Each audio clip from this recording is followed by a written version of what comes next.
আসসালামু আলাইকুম, সবাইকে স্বাগতম।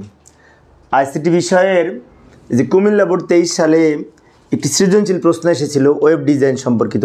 সেখানে ঘ নাম্বারে বলেছিল এই ধরনের একটি টেবিল এসেছিল। সবাই আমার সামনে যারা হচ্ছে খেয়াল করো, এই ধরনের একটি টেবিল এসেছিল। ঘ নাম্বার প্রশ্নে ছিল রো স্তম্ভকে কলাম এবং কলামকে রোতে রূপান্তর করে একটি নতুন টেবিল তৈরি হবে এই ধরনের।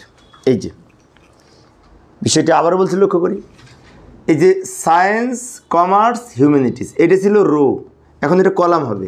এই লাইনটা এখানে চলে আসবে, science, commerce, humanities, science, commerce, humanities, physics, accounting, history, physics, accounting, history, chemistry, management, Islamic history, chemistry, management, Islamic history. অর্থাৎ এই রোগুলো সব কলাম হবে। যেমন এইখানে আবারও বলছি, আমি প্রশ্ন বলছে রোকে কলামে পরিণত করতে হবে, আর কলামকে রোতে পরিণত করে নতুন যে টেবিল হবে সেই টেবিলের জন্য আমাদের ট্যাগ লিখতে হবে HTML। তাহলে আগে আমাদের এইটা তো প্রশ্ন দেওয়া আছে, এর আলোকে এই টেবিলটা তৈরি করে দিলাম।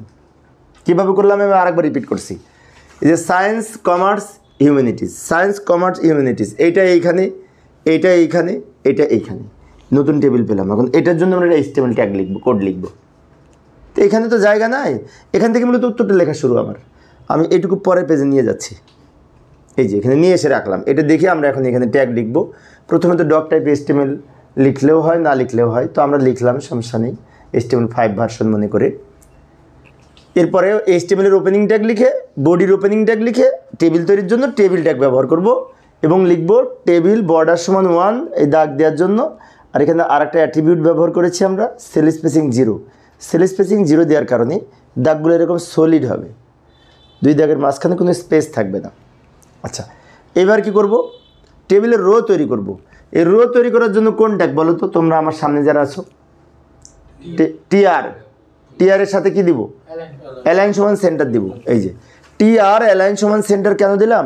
এই যে সায়েন্স, ফিজিক্স, কেমিস্ট্রি প্রত্যেকটা কিন্তু মাঝে আছে, মাঝখানে রাখার জন্য লিখলাম অ্যালাইন সমান সেন্টার। তারপরে সায়েন্সের দুই পাশে কি লিখব? এটা এখানে টিআর দিয়ে আমরা এই রো তৈরি করব। এবার এই রোতে কয়টা সেল? 1, 2, 3। তাহলে আমরা টিডি ট্যাগ ব্যবহার করে সেল তৈরি করতে পারি। সেজন্য দুই দিকে টিডি লিখব, টিডি ওপেন, টিডি ক্লোজ, মাঝখানে লিখব সায়েন্স। সায়েন্সের দুই পাশে টিডি ওপেন, টিডি ক্লোজ, ফিজিক্সের দুই পাশে টিডি ওপেন, টিডি ক্লোজ, কেমিস্ট্রির দুই পাশে টিডি ওপেন, টিডি ক্লোজ, টিআর। আবার বলি, টিআর ওপেন, টিআর ক্লোজ। এর দ্বারা কী হবে? এই রোটা তৈরি হবে, সারিটা তৈরি হবে। মাঝখানে কয়টা সেল ছিল? 1, 2, 3। তো 3 বার আমরা টিডি ব্যবহার করেছি, আর সেলের মাঝখানে যেগুলি ছিল সেগুলি আমরা লিখেছি। এটুকু হলো। এর পরের সারিটা তৈরি করব। আবার কি লিখবো বলো তো আমার সামনে যারা আছো? টিআর। টিআর অ্যালাইন সমান সেন্টার, টিআর লিখবো আর অ্যালাইন সমান সেন্টার লিখবো, লেখাগুলি মাঝখানে নেওয়ার জন্য। তারপরে কমার্সের দুই পাশে কি লিখবো? টিডি। অ্যাকাউন্টিংয়ের দুই পাশে টিডি, ম্যানেজমেন্টের দুই পাশে টিডি, আবার টিআর ক্লোজ করব। তাহলে আমাদের এই ম্যানেজমেন্ট পর্যন্ত লেখা হলো। এবার এইগুলির জন্য তোমাদের লেখা হয়েছে, আচ্ছা তোমরা হয়তো পারবে না এখন, তো আমি পরের স্লাইডে চলে যাচ্ছি বাকি অংশ লেখার জন্য।